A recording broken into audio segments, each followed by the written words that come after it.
अक्सर हम सबकी जिंदगी में कुछ ऐसी घटनाएं घट जाती हैं जिसकी छाप हमारी जिंदगी में काफी लंबे समय तक बनी रहती है। लेकिन अगर ये घटना भूतिया या फिर पैरानॉर्मल हो तो इसको जीते जी भुलाया नहीं जा सकता। और आज की कहानी मेरी जिंदगी में घटी हुई एक सच्ची घटना के ऊपर आधारित होगी। मैं काफी हिचकिचा रहा था इसको बताने में कि किसी को यकीन होगा या फिर नहीं, लेकिन फिर कहते हैं ना कि जिसके साथ में होता है वही फील कर सकता है। खैर फिलहाल मैं 30 साल का हूँ और उस समय मेरी उम्र करीबन 10 साल रही होगी, लेकिन आज भी वो सब सोचकर मेरी रूह कांप जाती है। अब इस कहानी के अंदर दो भाग हैं, एक मेरे बचपन का और एक हाल ही में जो मेरे साथ हुआ था। और सबसे बड़ी बात कि ये दोनों घटनाएं एक साथ जुड़ी हुई हैं। तो दिल थाम के बैठिएगा और वीडियो को अंत तक देखिएगा। ये बात है सन 2002 की। हम नए दिल्ली के सरोजनी नगर इलाके में काफी सालों से रह रहे थे, सरोजनी मार्केट के काफी करीब। मेरे घर के सामने एक पीपल का पेड़ है और वहाँ पे मैंने रात के समय कई बार वियर्ड सी परछाइयां देखी हैं। उस समय मैं कोई भी हॉरर मूवीज नहीं देखा करता था, तो ये मेरे मन का वहम भी नहीं हो सकता। खैर मेरे दादाजी रेड क्रॉस में काम किया करते थे और मेरे पापा BSF यानी कि बॉर्डर सिक्योरिटी फोर्स में। अब मेरे दादाजी और पापा ने मिलकर गाजियाबाद के कविनगर के इलाके के आसपास उसी साल एक जमीन ली थी, क्योंकि मेरे फादर की पोस्टिंग वहीं आसपास जल्दी होने वाली थी। तो 2003 में मेरे पापा की पोस्टिंग गाजियाबाद में हो जाती है और तब तक हमने वहां पर रहने के लिए घर बना लिया था। अब इस घर को रेंट पर चढ़ाकर हम लोग गाजियाबाद रहने चले गए, लेकिन यहाँ पर आना मेरे लिए तो एक नाइटमेयर से कम नहीं था। अब उस वक्त मैं करीबन 9 या 10 साल का रहा हूँगा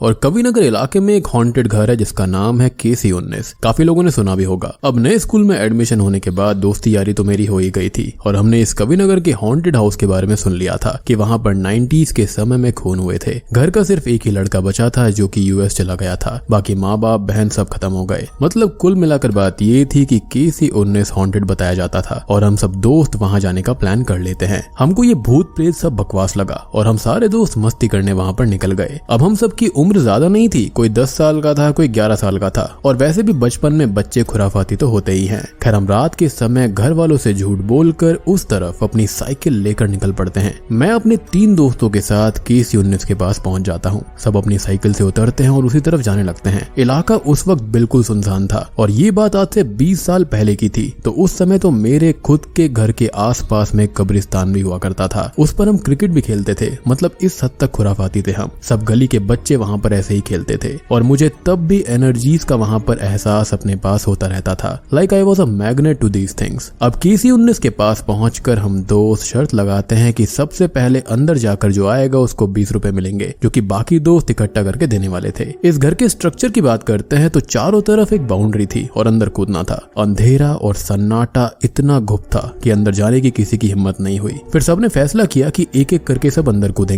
मैं तो अंदर कूद गया, लेकिन मेरे दोस्त नहीं कूदे। अब अंदर कूद तो गया था लेकिन बाहर नहीं निकल पाया और दोस्त भी बाहर से डराने लग गए। अब डर तो बहुत लग रहा था, लेकिन उत्सुकता के चलते मैं घर की तरफ बढ़ने लगा। बाहर से घर लॉक्ड था, ताला लगा हुआ था, लेकिन घुप अंधेरा कुछ भी नहीं दिख रहा था। और उस समय में तो मोबाइल वगैरह भी नहीं हुआ करते थे, बस एक पॉकेट टॉर्च मेरे पास थी, वो बच्चों वाली जो होती है। अब मैंने घबराते हुए लाइट खिड़की की तरफ कर दी और अंदर झांकने लगा। पता नहीं मेरे मन में क्या चूल उठी कि मैंने उस घर की घंटी को बजा दिया, जबकि वहाँ पर कोई इलेक्ट्रिसिटी नहीं थी, कुछ नहीं। फिर भी घंटी बज गई और मेरी हालत बहुत खराब। जिस खिड़की से मैं देख रहा था मैंने सच में किसी रूह को वहां से जाते हुए देखा और बस मैं वहीं पर बेहोश हो गया। बेहोश होते वक्त बस वही घंटी की आवाज मुझे बार बार सुनाई देती रही। अब कुछ घंटे के बाद मुझे होश आता है तो मैं घर पे था। वहां के आसपास के लोगों ने मुझे वहां से बाहर निकाला था और मेरे घर वालों को भी मेरे दोस्तों की मदद से इन्फॉर्म किया। शायद वो लोग अगर मुझे बाहर नहीं निकालते तो आज मैं गोस्ट सीरीज के ऊपर ये कहानी और वीडियोस नहीं डाल रहा होता।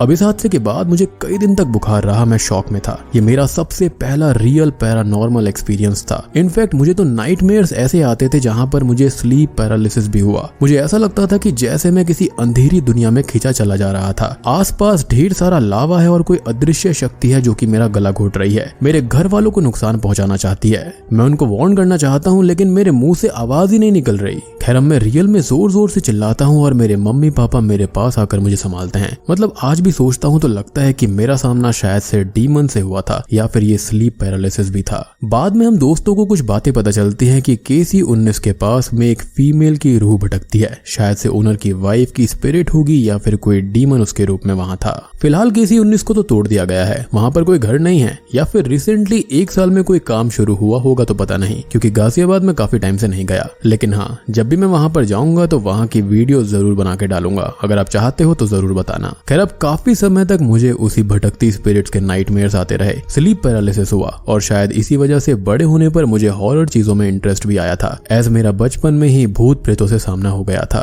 तो अब आपको ये समझ में आया होगा कि उस दिन जो कुछ भी हुआ उसमें किसी भूत प्रेत का ही इन्वॉल्वमेंट था, नहीं तो बिना इलेक्ट्रिसिटी के घंटी बजना नामुमकिन थी। और ऐसी ही एक इंटरेस्टिंग कहानी मुझे याद आई है, जिसके अंदर कुछ दोस्त एक जगह पर जाने का प्लान करते हैं, जैसे कि हमने बनाया था, लेकिन ये प्रोग्राम उनको मौत के मुंह तक ले जाने वाला था। वो एक ऐसी भूतिया जगह पर जाने वाले हैं जहां से लौटना ऑलमोस्ट नामुमकिन है। तो क्या ये दोस्त ऐसी खतरनाक जगह से वापस लौट पाएंगे? जानने के लिए सुनिए भूतिया सफर कहानी सिर्फ कुकू FM पे। अब कुकू FM पर मैं काफी महीनों से हॉरर के साथ साथ काफी सारी अलग जॉनरा की ऑडियो बुक्स और स्टोरीज को सुन रहा हूँ, जैसे कि improve your digestive system with yoga, क्योंकि हॉरर के साथ साथ हेल्थ और योगा भी जरूरी है। और अगर आप कुकू FM को नहीं जानते तो ये इंडिया का leading audio book learning platform है, जहां पर 2.5 मिलियन से ज्यादा एक्टिव पेड सब्सक्राइबर्स हैं, 4.5 स्टार से ज्यादा रेटिंग है, और हिंदी के साथ साथ ढेर सारी मेजर रीजनल लैंग्वेजेस में ऑडियो बुक्स और स्टोरी मौजूद हैं। यहाँ पर आपको ऐसी ढेर सारी इंटरेस्टिंग ऑडियो बुक्स और स्टोरी सुनने को मिलेंगी, लगभग 10,000 के आसपास। सबसे बढ़िया बात यह है कि डिस्क्रिप्शन में दिए गए लिंक से कुकू FM ऐप को डाउनलोड करो और मेरा कूपन कोड GHOST50 इस्तेमाल करो, जिससे आपको 99 रुपए का सब्सक्रिप्शन 50% ऑफ में मिलेगा, यानी कि फर्स्ट महीने का सब्सक्रिप्शन मात्र 49 रुपीज में। तो देर किस बात की है, डाउनलोड करो और कुकू FM पे ढेर सारी ऑडियो बुक सुनो।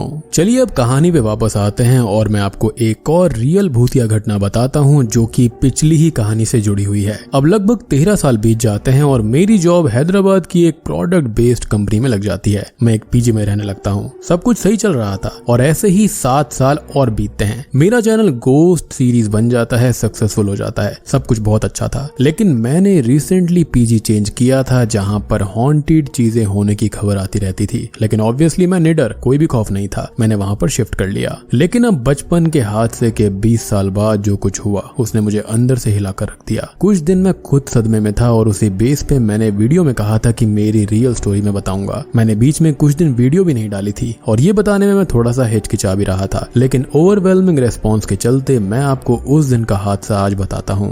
रात को PG में मुझे कुछ अजीब सा महसूस होता है। ऐसा लगता है कि जैसे मेरे आसपास कोई है जो कि बिल्कुल भी पॉजिटिव एनर्जी नहीं दे रहा था, बिल्कुल भी पॉजिटिव फीलिंग नहीं थी। मुझे महसूस हो गया था कि ये जो कुछ भी है वो मेरे से साइज में और पावर में काफी स्ट्रॉन्ग है। इतनी मूवीज देखने के बाद इतना तो मैं समझ चुका था कि ये कोई डीमन है, और इसी के सपने या फिर स्लीप पैरालिसिस मुझे बचपन में हुए थे। मुझे रात को लगा कि मुझे कोई चोक कर रहा है और बहुत ही डरावनी वो फीलिंग थी, मतलब मैं बता नहीं सकता।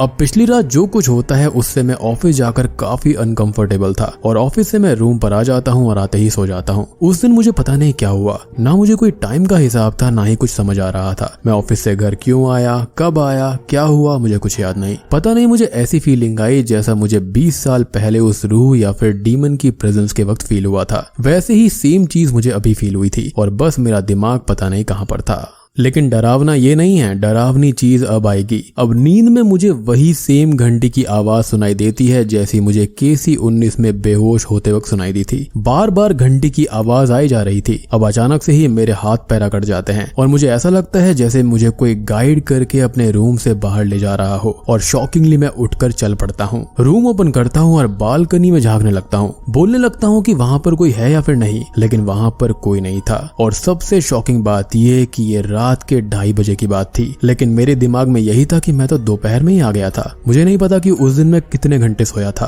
मुझे कुछ भी याद नहीं। इतनी भयानक हवा चल रही थी जो कि मेरे रोंगटे खड़े कर रही थी। तभी मुझे एहसास होता है कि मेरे आसपास कोई ना कोई है, क्योंकि वो चिल्स, वो ठंडापन मैंने बचपन में ही महसूस किया था, और उसके बाद आज 20 साल बाद सेम चीज मुझे महसूस हुई। और इससे भी शॉकिंग बात ये थी कि PG के रूम की घंटी पिछले 4 दिन से खराब थी। जी हाँ, और अगर घंटी खराब थी तो उस रात वो बजी कैसे, मुझे स्लीप पैरालिसिस में किसने चोक किया, मैं ऐसे उठकर अपने आप बाहर कैसे चला गया, मुझे कुछ नहीं पता। यानी कि उस रात मुझे डीमन या फिर रूह ने पजेस करने की कोशिश करी थी, लेकिन शायद से हनुमान जी की हर मंगलवार को पूजा करने की वजह से शायद से मैं उस पोजेशन से खुद को बचा पाया। और उस दिन के बाद से आज तक मैंने वैसा महसूस नहीं किया। रीजन ये है कि मैंने वो पीजी अगले ही दिन छोड़ दिया था और एक नई जगह पर मैं शिफ्ट हो गया। अब आज भी मैं केसी 19 की रात और वो पीजी वाली रात को सोचता हूँ तो मेरी रूह कांप उठती है। और यही रीजन है कि मैं मानता हूँ कि नेगेटिव एनर्जीज होती हैं, डीमंस होते हैं, आत्माएं होती हैं,